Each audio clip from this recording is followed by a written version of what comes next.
Well,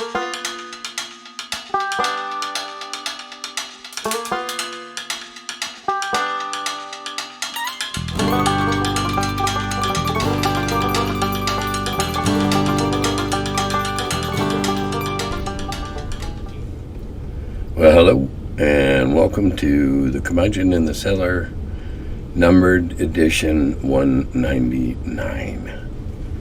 Whew, been a lot of them. What day? When I was at Gamehole, I saw that the Fight in the Sky Society, which is the original name of what's now known as Dawn Patrol, and they date back to beginnings of the game. They had a beautiful printed tablecloth-like map with a 1-inch grid on it, and I tracked down where to get it, and God knows when it'll get here, but I ordered one. Oh man. And so now I can start teaching my friends, my gaming buddies here, how to play Fight in the Skies. And until that gets here, we might have a couple of flying lessons on my old, battered, beat to death, hardly tell what it used to be, cutting board map. So we'll see how that goes. All right, let me get that out of the way, and we'll start with this. Okay, I've been listening to your shelter-in-place storytelling videos. Oh yeah, I read a bunch of kids' stories during that time. I imagine the Feast of Peas stories makes kids appreciate vegetables more and thus eat healthier. A positive influence on your grandkids and great-grandkids. When I was young, one of the influences on my eating was the Popeye cartoon, and it inspired me to eat plenty of spinach-type veggies. Also, you said in your Tales from the Cellar videos that we're all in this together globally against COVID. Good on you for using your platform to encourage actions to defeat. Well, thank you. I used to be a teacher. I selected a lot of those stories with slightly ulterior motives. Some just purely entertainment. Some had little fables, morals, whatever.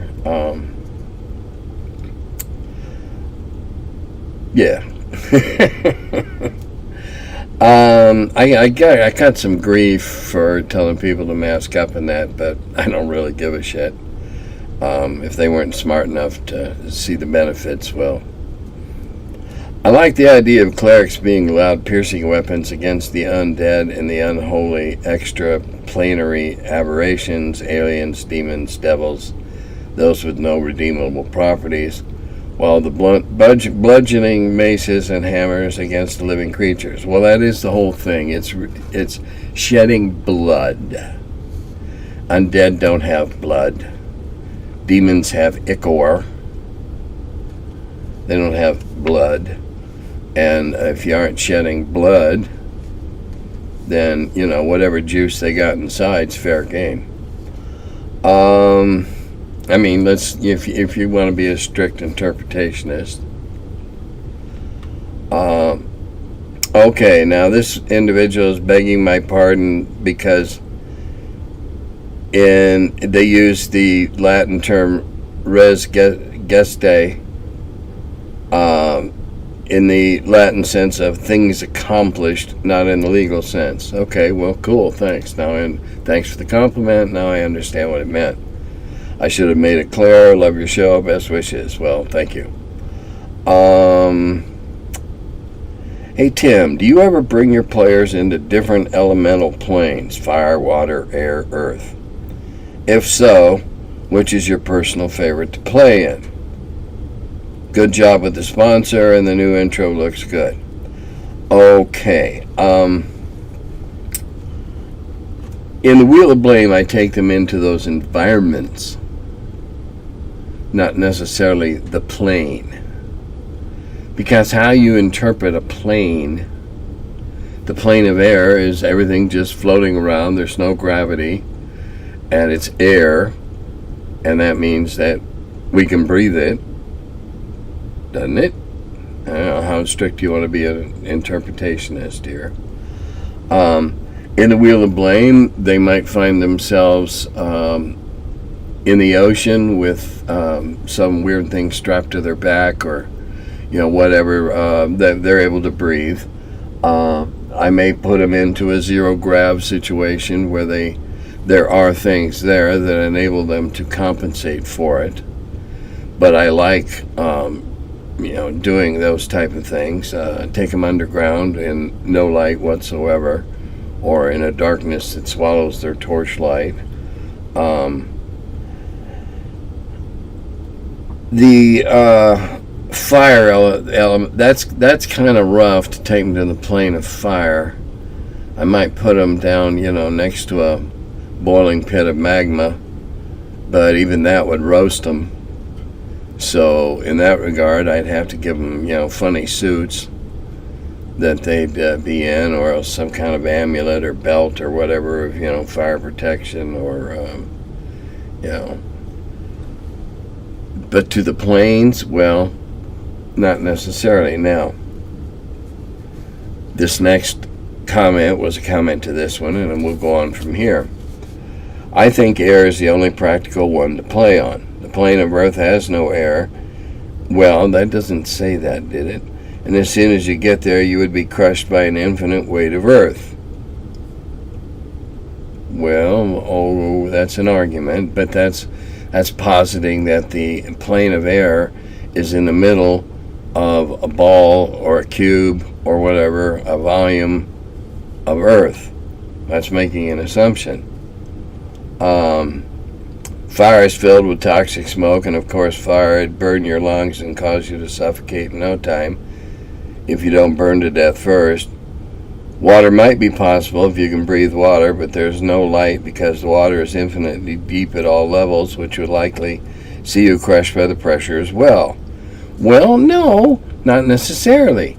Aquaman's got his city under the sea that has its own, obviously has its own gravitational compensations in the shell it's under and all that. Why couldn't the capital of the king of the domain of water be in something like that? Let's see, we'll go on here. In the plane of air, you'd fall forever, but since you had never hit anything, it wouldn't be dangerous. That's a very good point. But no, you wouldn't fall, because again, you're presuming gravity. See, you're making some, and I'm not just picking on you, the question writer. This is you, the plural, and I'll say it as we often make assumptions like that. Well, you only fall if there was gravity working on you. If there was, gravity has to come from a solid, I believe, that it makes the creative or the attractive force. So you would just be floating. And if you're just in air, then I hope you got really wide wings, because that's the only way you're going to have emotive power, is if you're able to somehow swim or float through the air.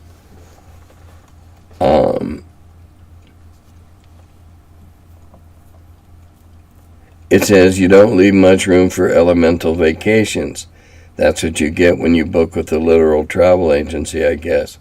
What if instead of each element being confined to one experience of them, they are reinterpreted as the very stuff of a universe, such that Earth becomes a space between planets, hollows, burrows, caves, circling around a molten iron sun, or a star-filled ocean that has no end, and bubbles with spherical worlds that merge or burst or swallowed whole by the unfathomable beings that swim in the cosmic tide, etc.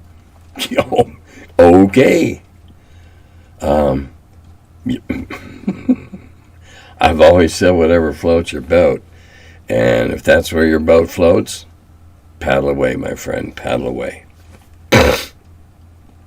Okay, I suppose I'm a bit late with this, but I just recently discovered that D&D 5e has monsters that are immune to magic missile. I thought magic missile always hit. Well, it did in my edition. Always. Were there any monsters immune to magic missile back at D&D 1E? No. Anything that could be hit. Alright, now if something was ephemeral or blinking or something like that, that would be a situational maybe. But for all practical purposes, no, it always hit everything. I can't take responsibility. I won't. I refuse to take any responsibility for any of the crap that's going on in the Wizards now.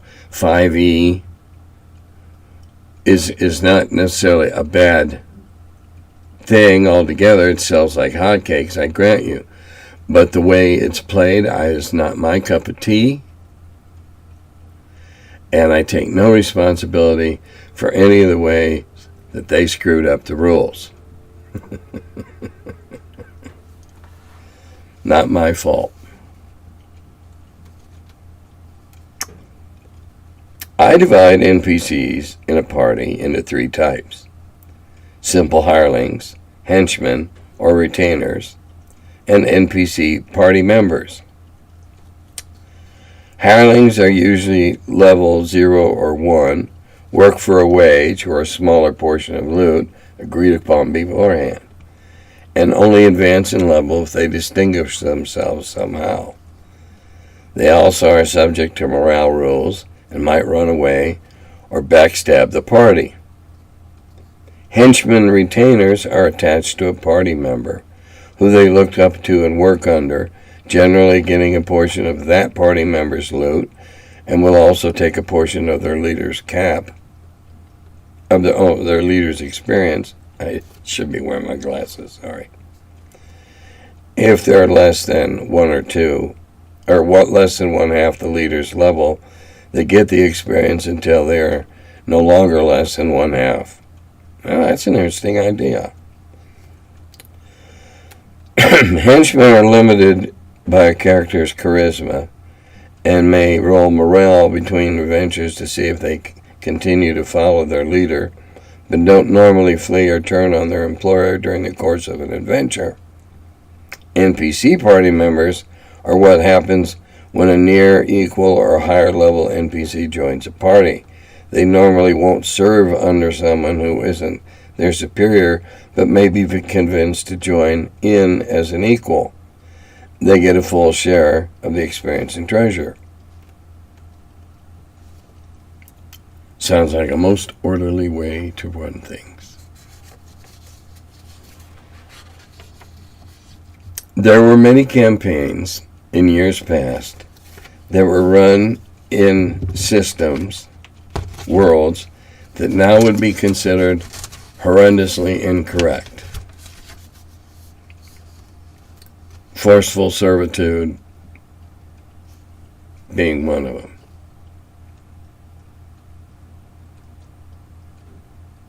Don't have those anymore.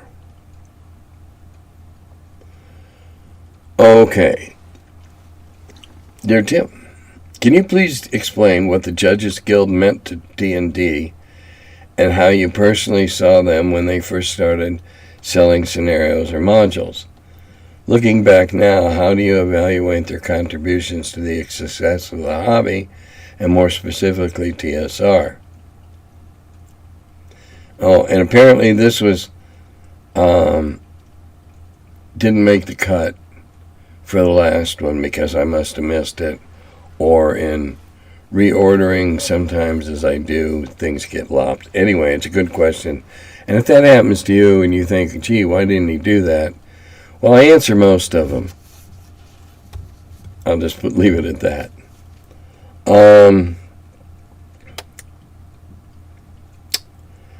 What did I think about them? I thought they were great. They were already starting to do stuff before I got to TSR. Now, it was very primitive. It was very typical of the time. Mimeoed stuff on various grades and shapes, and colors of paper.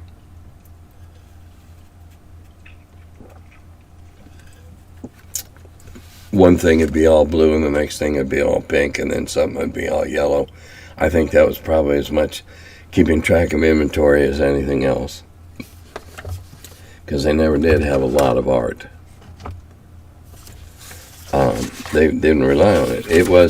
It started as a guild, a true guild, a gathering of gamers that sent in stuff, and it was a lot of the very early ones were a lot of amateur submissions that were buffed and polished up.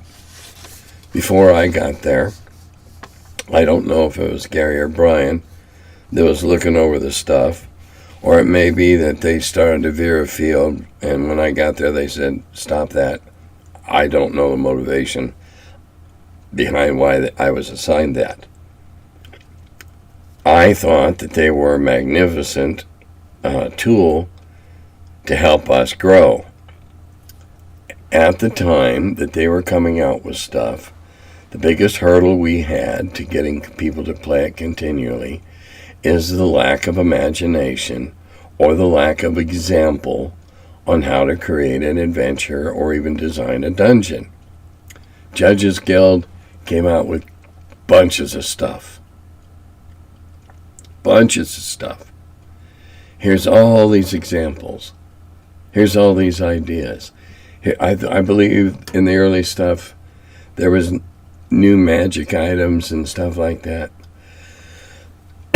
And my chief responsibility was just to make sure we didn't really care what they added. We just didn't want them doing anything that broke the canon, the rules as written at the time, because we were still struggling with those ourselves. And as we developed them, we wanted to be the ones that took them down a different path, not somebody else that we would then maybe have to retrieve. And no, that was primarily what I did. They aren't breaking any of the rules as written. Their fireballs still work like they're supposed to, etc. That type of thing. They help spur sales a bunch because they help spur play, because a fledgling DM could get his hands on one, or her hands, but they were mostly him back then. Hims. They get their hands on one of these and gather the gang together, and they'd go through this together. And it was as much fun for the DM as it was the players, because the DM hadn't written and thought it all up, and therefore didn't have invested in it anything that was going to make them upset that the player went left instead of right, if you understand where I'm going with that. Now, you had checked the early work of the Judges Guild. This is another question.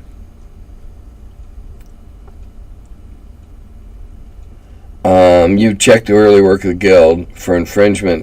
No, not actually infringement.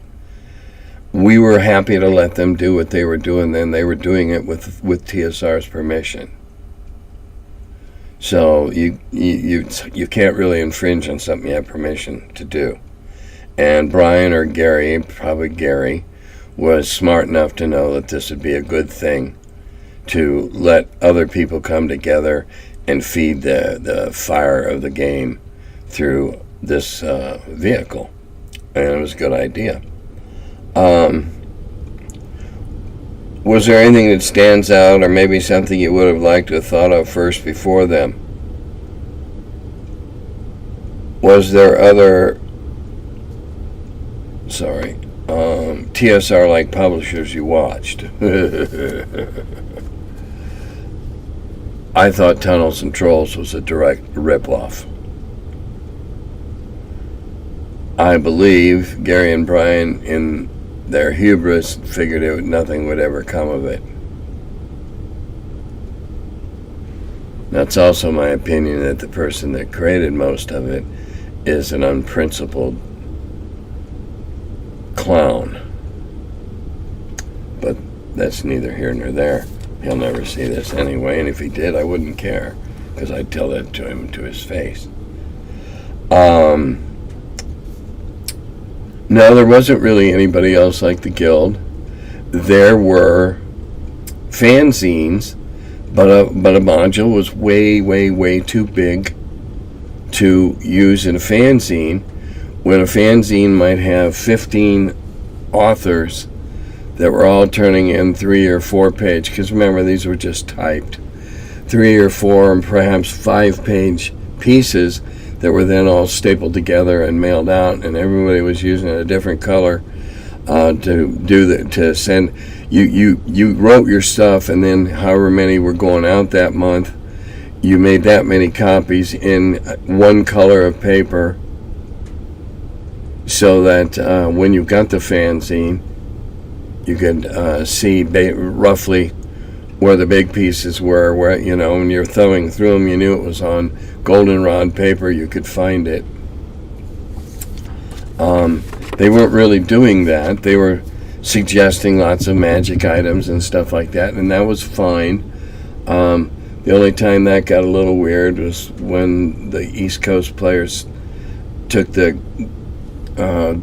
they really got into girdles, and girdles of sex change, and girdles of sex orientation change, and we tried to douse that fire as quickly as we could. Didn't need to go there. What did I wish we had done first? I wish we had done the city-state of the Invincible Overlord. That's a masterpiece of design, and it still is all these years later.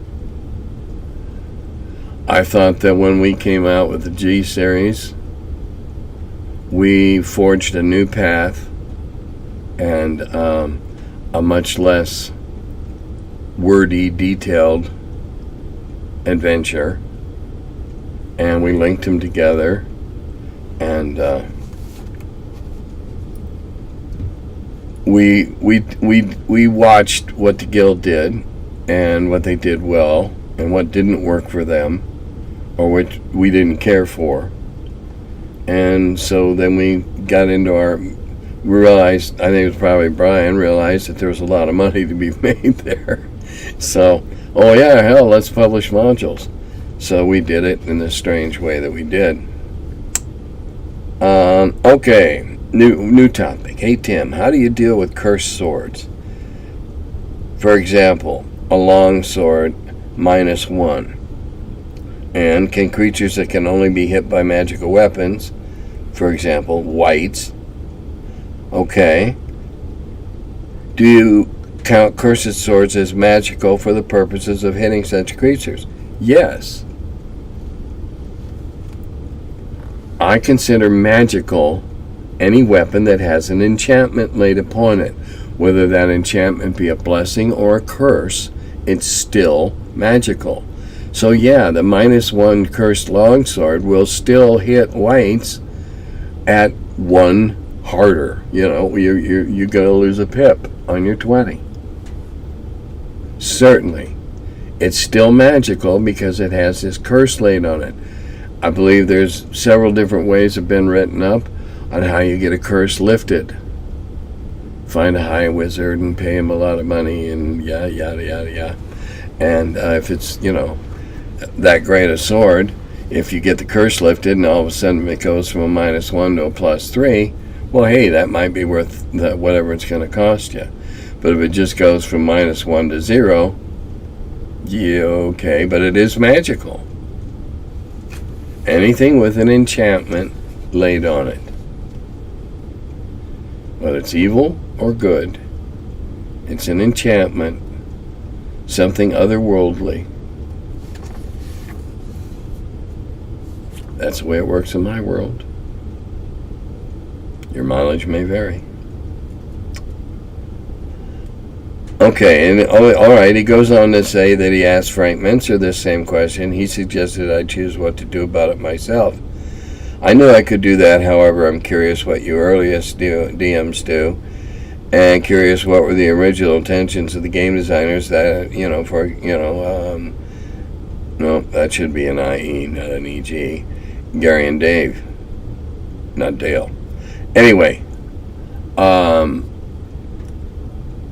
magic was magic. A curse was the evil counterpart of a blessing. If that would work on a person, then the whole concept of working on a weapon would be fine. No sweat. And I can't speak for Dave, but I can speak that I'm pretty certain that Gary played it that way. As far as I can remember, he always played it that way. Okay, onward. I'm really glad you managed to find yourself a sponsor for this fine series. I noticed that you have now reached well over 1,000 subscribers. Yeah, but I never get more than about 300 views. Go figure. This means that you now have the ability to do live streams. Well, I don't know about that. I certainly don't have the knowledge. Is there any chance of you doing some of these so we can pester you about AD&D and fantasy in real time? I ask because I would definitely tune in. Thanks again for your continued dedication to producing this series. It's one I always watch. Well, thank you. Everything I do on this, I learned how to do. Everything I do on this, I learned how to do myself. Because I first started doing these on Facebook. And I will say that Jim Wampler has given me many steerings and, hey Jim, how do I do this? Click that, click that. They go, oh, thank you, Jim. And so I've had a lot of help in that regard from Jim. But a live stream, I've recently done a couple. But I don't know that I would want to do... I don't want to do anything that I have to type a lot in a hurry. Had somebody ask me something in a private message tonight, and for whatever reason, I gave them back a very long and wordy response in my usual crappy spelling and punctuation and capitalization in private messenger, and asked them the next time they have a question, because it was a good question, to put it on the comments for me. And of the last video, so then I could address it to everybody. Okay, another person likes the new intro and outro. Oh, gotta tell you about the Black Friday sale. From Friday the 26th, which is when I'm taping this, well, almost was, through Monday the 29th, Mudpuppy's having a Black Friday sale. The first 9 issues, that's now some new ones, of My Old Adventure Gaming Magazine PDFs. The first 9 issues are available on this weekend for 99 cents each. And everything else on the website is 15% off. Now that's Mudpuppy Games. That's mudpuppygames.com. And you use the coupon code, all caps, Sword of Cass, SWORDOFKAS, which, for those very perceptive and astute ones, will recognize as one of the earliest named weapons in one of the supplements for D&D. Mudpuppy Games, good people, go check out what they're doing. Look at his the pair of miniatures that he's selling, and if you have John's new book, you'll recognize where they came from. What references other than the Appendix N did you use when searching for new game innovations? Game innovations, there's a couple ways I could take this. If you're talking about a new game system, there is no reference for type something like that. when people were experimenting with diceless game systems, TSR did one. William the Conqueror 1066 has no dice. It was just a method of how could we play a game without the vagaries of dice. Now, if you're talking about innovations in another sense, like, well, I'm not exactly sure what you mean. If it isn't an innovation in a system. Now, if you're talking about just new ideas about a new game topic, well, that stuff just comes out of your head. For research, before we had the internet, if you wanted to do, for instance, if you wanted to do an adventure set in Central America during the time of the Mayans, you went to your public library, at which you were friendly with the reference librarian, and you told him or her, I need to do reference on the Mayan culture. And they then provided you with a list of books by Dewey Decimal System number, or came over to your table with a pile of them, depending upon your library, etc. Before the internet, that's how we did research. We read about it in books. And this individual says they remember that the encyclopedia book collections being vast in knowledge.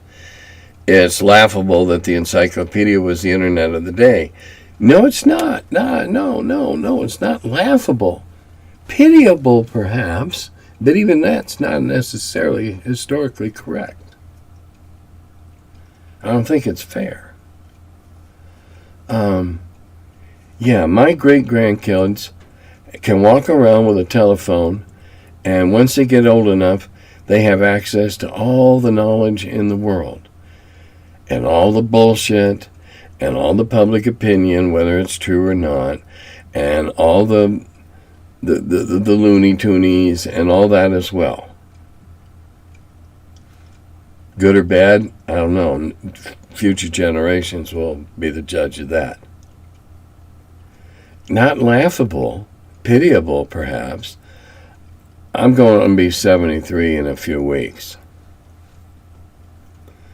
I went down to the Dewey Decimal System had a code to it, and if I wanted to go down and look at ancient history, I looked up what part of the system that was. I went to the card catalog.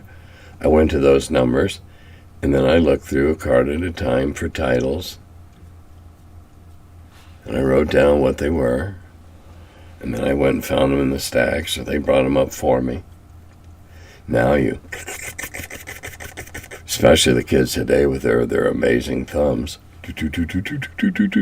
What was it that Aristotle said just before he died? There it is.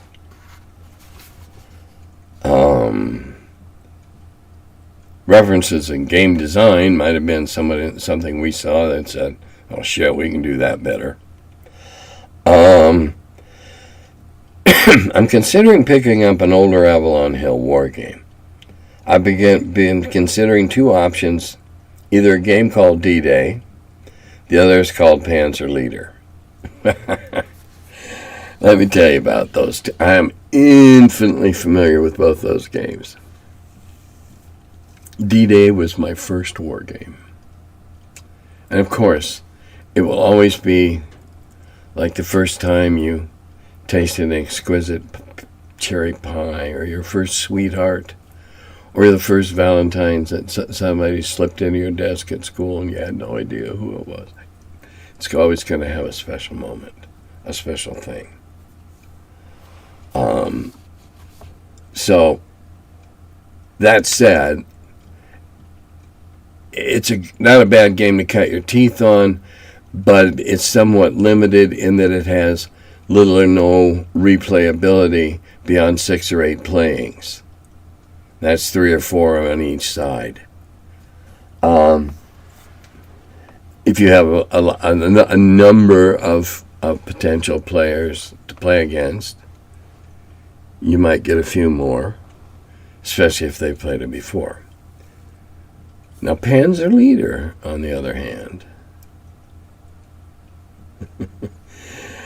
also, they're both good games. I think Panzer Leader is better because it's more flexible. It has more expandability. It has a different feel to it. You can almost personify the characters into individual vehicles or whatever. There's lots of scenarios to play with that where D-Day is just D-Day. There's maybe at most three variants that have been published for that game over the years. Panzer Leader, man, play that again and again and again and again and again. We used to buy 2 copies of it, so we had twice as many counters, so we could have more Panzers, more Panthers. not really recognizing that those were platoons or at least squadrons. But anyway, that would be my pick. I have experience with both. Another game worth checking out. Oh my God, there's so many. Fight in the Skies, or as it's known now, Dawn Patrol, and you'll have to find one on eBay. But it's the best flying game. You can play with 2 players or even 3, but oh my God, it's great with 4 or more, and with 10, 12 players, 5 or 6 on a side. Oh my God, it's fun. 6, 7, 8, that seemed to be the most fun we used to have. But bigger ones were fun, and the occasional smaller ones were fun. That's a great game. Very simple to learn. Very hard to master. Because after all, you're simulating flying on a tabletop.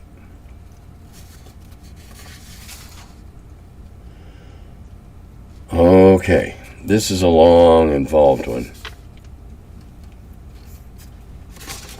I'm going to have to break this up into chunks.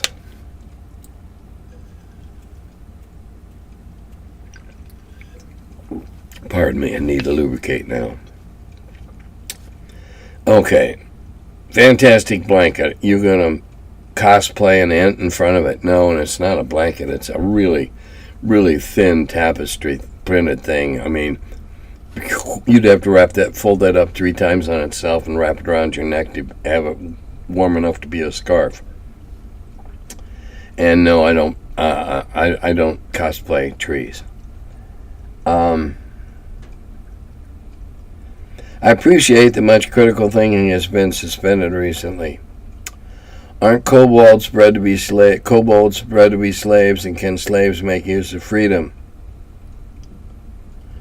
So it goes. Conscript, press game, hireling, henchman. Oh, this is some of the settings that I mentioned earlier that we don't like to get into nowadays because it's not politically correct. No, I don't believe that kobolds, I don't believe that any race are bred specifically, except a couple of if the book, Tolkien and some others say that a certain character or race or whatever is bred to be mindless soldiers, okay. In the context of that novel or that milieu of the novels, okay. I believe that any enslaved creature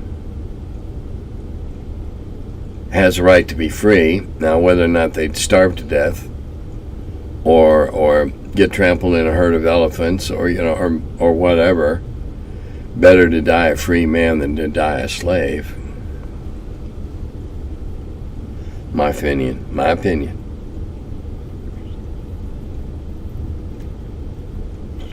Okay,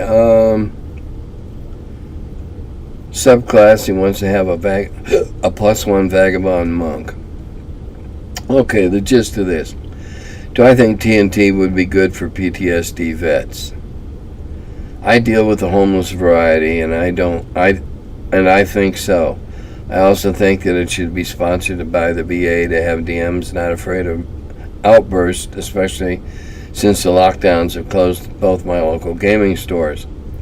Where before I'd take them to get re-socialized, now I don't have a venue to have them under their volition to submit to community norms because we're in a public space. Okay, I can certainly see this. Because, yeah, I think it could help. Shrinks were role-playing long before Gary and Dave were. And in that regard, playing out a role can be very helpful to settle people's minds. Let's see, let's go on here. I no longer push the concept of taking out their problems fighting against demons or dragons, or even as dragon fighting demons or devils for my friends who are all massively screwed up, versus cough, Sudafed, plural. They are precious to his sight. Okay, let me go through here.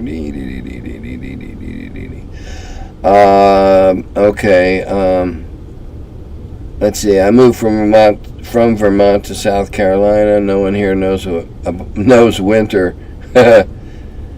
Thanks, nearly my peer. You can be chief petard juror at my verdict trial. Blessings. Okay. I think that someone that knows psychology, or knows enough of it, or can collaborate with somebody that knows this field, could design adventures that would be very helpful. And even if it's just going into the curio store and bargaining for something you want to take on your next adventure, there's interactions that can be practiced here, because in terms of psychiatry and psychology, role-playing is practicing things that make you uncomfortable, practicing things that you're afraid to do, practicing working out aggressions, feelings of being hurt. So I certainly think in the hands of skilled practitioners, it could help a lot. I believe it could also help messed up kids a little bit. Again, working hand in hand with a pro, this isn't something you want to set out on your own. But I certainly think it has a lot of potential applications in those regards. Okay, back to, non-players. In my campaigns, follower NPCs are cheap flunkies and a convenient replacement for PCs when the player's character dies. Okay. you don't go around the corner and meet your cousin Phil. Huh? Pardon me. Okay, little pyrotechnics, simulation miniatures. Yeah, play it safe. Better never indoors. Okay, but the only reason I went to this is because I talked about, don't set off things indoors and that. Well, when I was a kid, before I discovered D-Day, but when I was still playing soldiers in the sandbox, I had a chemistry set. Today's kids will never, ever know the feelings of adolescent power, knowing that you have a chemistry set here, that you can make stuff that's going to burn, it's going to stink, it's going to stain, and if you're real lucky, you might even get it to explode. Oh man, we had it all right there. And of course, they would warn you, like the one where you're making the bubbles come out from putting the bicarbonate in, whatever, the vinegar or whatever. They would warn you, of course, don't stopper this up. Well, of course we're going to stopper it up. Boom! Now, of course, chemistry sets are they're even out there. They're very bland and mild. All right. Let's see. We got two more. Okay, we already did this. All right. And this last one, I want to address this in some length and try to explain this again. because I know everybody hasn't listened to every one of these. I'm aware of that. The tricky part of lawful to me is whose law are we adhering to? I always assumed you were appealing to the law of your own land, which would assumably be good if you were a good character. And, okay, it goes on to use lawful alignment to usually mean you follow some sort of code to the letter. All right, well, this is a very good, very lengthy question, but I don't need to go all the way through it because I'm going to go back to the very roots. And the way Gary, as best as I can remember, explained the original alignments,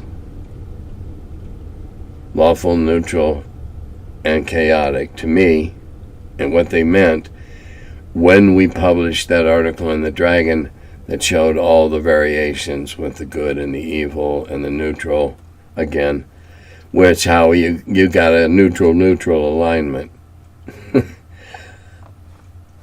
Lawful did not have anything to do with jurisprudence. Nothing to do with jurisprudence. Chaotic was the nature of the Fae. Most of the time you couldn't trust them. Every once in a while they'd do you a solid.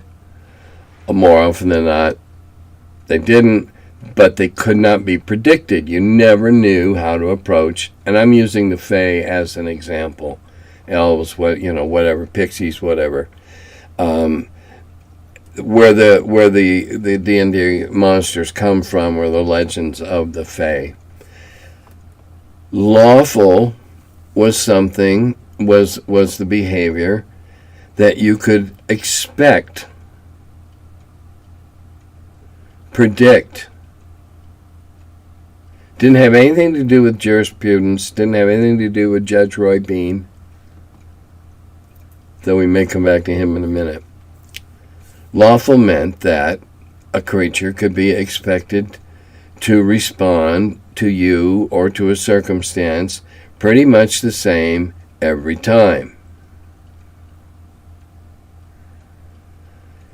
A horse, obviously lost and loose, obviously because it has part of attack it's wearing part of attack, will generally respond in a given way if approached by someone who knows their horses, whatever, and will respond to certain cues, return certain cues, and therefore approached and gentle without being kicked to death on the player's part.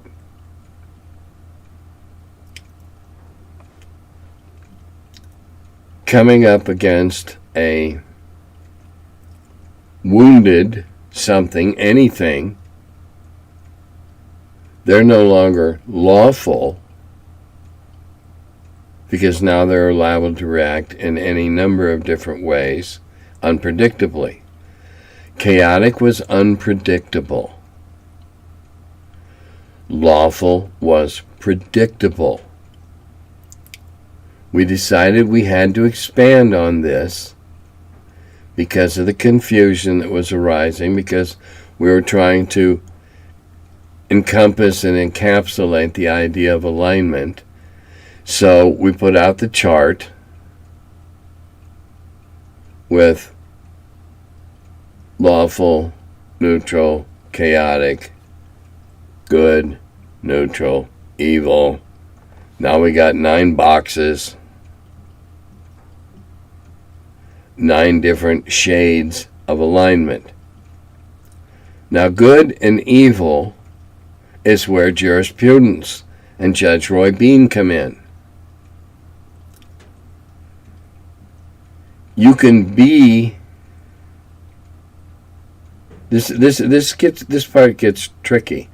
You can be good because you apprehended that criminal, you followed the laws of your jurisdiction, where you live, whatever, or your conscience in this case, if it happens to coincide with the general prevailing wisdom of the area you find yourself in, you did the good thing by apprehending the evil character or slaying the dangerous beast, non-sentient, obviously. Okay, that's a good thing. Knowing that there's two oversized ravening wolves penned up somewhere waiting to be dispatched the next day and letting them loose, that's an evil thing. Committing a robbery is an evil thing if it goes against the law, the ordinances, the rules. Those can change. The rules in a thieves' guild are obviously going to be a lot different than the rules in the wool merchants' guild.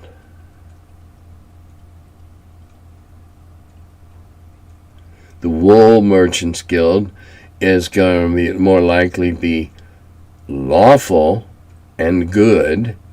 Lawful because they have procedures for doing their trade or being approached or being pitched a new idea.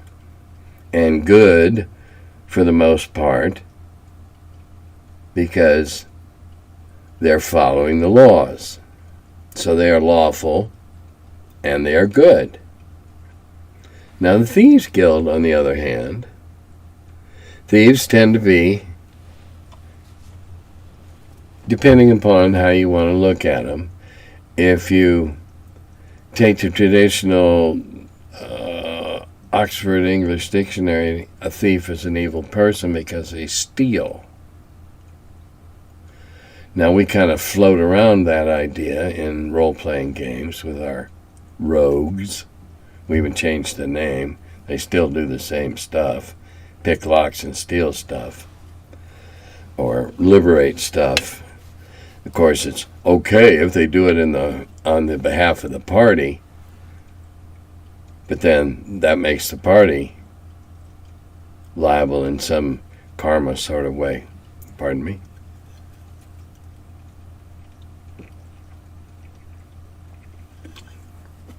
Oh, I just looked up and remembered.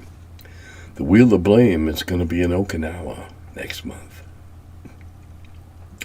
Going to be playing with a bunch of fellas in Okinawa, which means I have to get up at 9 in the morning so they can play at 11 or 10, 11 at night. But what the hell? I figures I can kill them in Asia as easily as I can kill them in North America. Or Europe, for that matter. Anyway, where was I? Oh.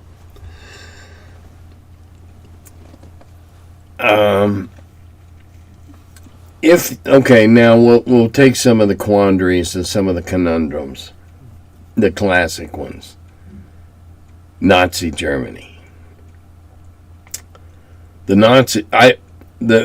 the Einsatzgruppen were lawful evil. They followed regulations. They were blind to what they were doing. And what they were doing was horrible. They condoned it, but they did it by the book.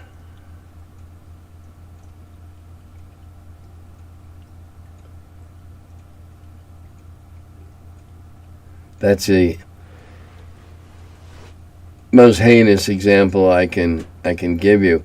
The American subjugation of the indigenous peoples of North America was certainly not good, but Congress kept passing laws and ordinances that made it lawful. Many cavalry officers resigned. Many of them did it because they felt it was their duty. But what was done, the Trail of Tears, Wounded Knee, take your pick, of any other heinous heinous treatments, they were lawful, but they weren't necessarily good. alignment's a really murky area. 1 minute it's over, here in the stew pot, and another minute it bubbles up over here in the stew, in another place. Alignment's a shifting thing. How did we treat in the old days if you weren't following your alignment? Well, maybe your spells weren't working all that well, or maybe you weren't. Maybe you were losing the capabilities of rememorizing your spells overnight, all of them. Or as a cleric, especially if you were using spells and not the way I do it now, your spells had little or less or no potency because you were at odds with your deity. And if you were in tight with your deity, you were tithing to your temple, or whatever, and we used to get into that kind of stuff.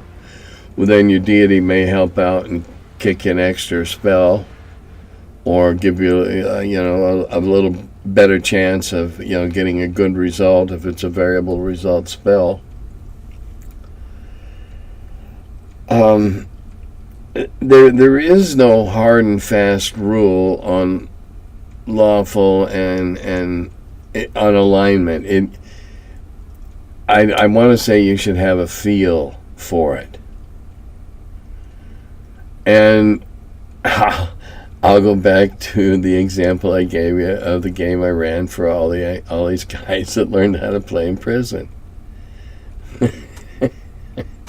Yeah. Their normal natures, they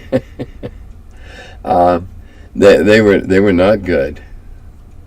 They were somewhat lawful, and you could predict that they would always, if there was some scurvy thing to do, they would always go for it. Alignment is real tough for the DM to track, because it's a place you got to be the most judgmental. And if you have a number of clerics in your game, your campaign, or a number of people that run clerical characters, then you need to sit down sometime, some game day. It ends early and start, you got extra time. And you need to talk about this. And it depends on and to what degree you require clerics, for instance. How much, do they have to tithe? How much do they have to collect? Do they stay in good graces by being a good earner? Or do they stay in good graces by doing lots of selfless deeds, or trying to help people, or whatever?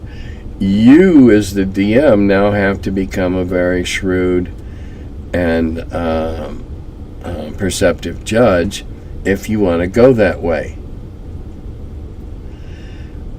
Now, there's a real good way you can become very shrewd and judgmental and remain as clean of hand as Pontius Pilate. And that is, have your cleric write down a significant, not a novella,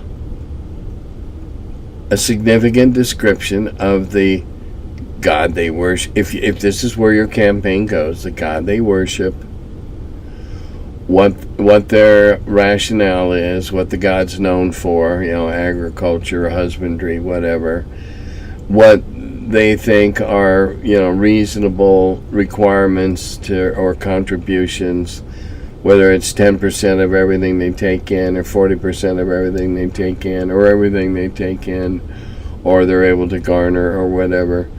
They set all these standards up.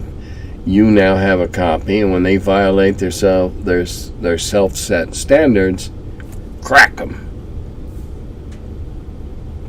And then they'll remember, hey, wait a minute, that's right, I set these standards for myself. They ought to be able to remember them.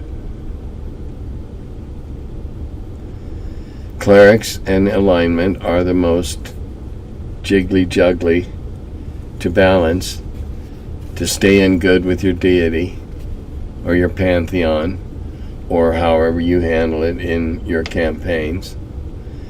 You got to stay in good with them. You gotta, for instance, you're explaining your deity. Do they require that you go around dressed as a mendicant in rags? Or do they want you to present a good image, and therefore you can justify dressing a little better and spending a little of the money you collect for your temple? Your temple, i.e., your share of the loot. Does all your loot go to your temple? Is yours a series of temples strung across the country that you can deposit in one and have credit in the other? Is your temple a money holder? Does your temple hold funds? If so, what are they charged to hold them and or retrieve them for you? I mean, Lord, the Romans used to keep all their loot under the temple. You got to play alignment in your campaign the way it feels right. However, what feels right for you does not necessarily feel right for all the people that play in your game. Everybody's going to say it's feeling right. And when you feel that they're not playing right by your sense, yeah, you're being judgmental. But if they're playing right within the parameters of the worship and the interaction with their deity. However, if as a DM you find that they're starting to take advantage of this and they're adding little codicils into there, and that deity can be overthrown by other deities without any intervention of the player characters whatsoever, and that cleric now has no deity and is a rogue mendicant cleric in search of a new calling in life. That's the harshest thing you can do, short of just killing them outright with a lightning bolt from whatever deity they just finally pissed off for the last time. I think that's all I have for now. I'm looking around. I don't see anything else. Yep, told you about Mudpuppy games. Go to Mudpuppy games. Some of the articles in those old magazines still hold up as good reading. They still apply to the games. There's 9 of them, which means there's 4 more yet to come out after the first of the year. But right now, for this weekend, and this weekend only, Friday, Saturday, Sunday, they're 99 cents. I think they're normally $2, which means that my already piddling little amount of money is going to be microscopic. Oh, well, I don't do it for the money. I really don't. I hope y'all had a good Thanksgiving. I'm recording this on Friday night, and we had ours today, Friday, not Thursday, because our grandkids were being pulled pillar to post, just like my wife and I were years ago. Oh, well, we got to go to this family and celebrate with them, and we got to go to that family. I mean, it's a wonderful thing to have more than one place to go. And so this year we were Friday, and we were cool with that. And we had all the good, they got another meal, which we used to do too when we were taking our kids around to first my family, then her family. You get double the pie. So we did all that today. I hope you had a great time, and start getting ready for the next big blowout. And be good to each other, and Dodana Govi.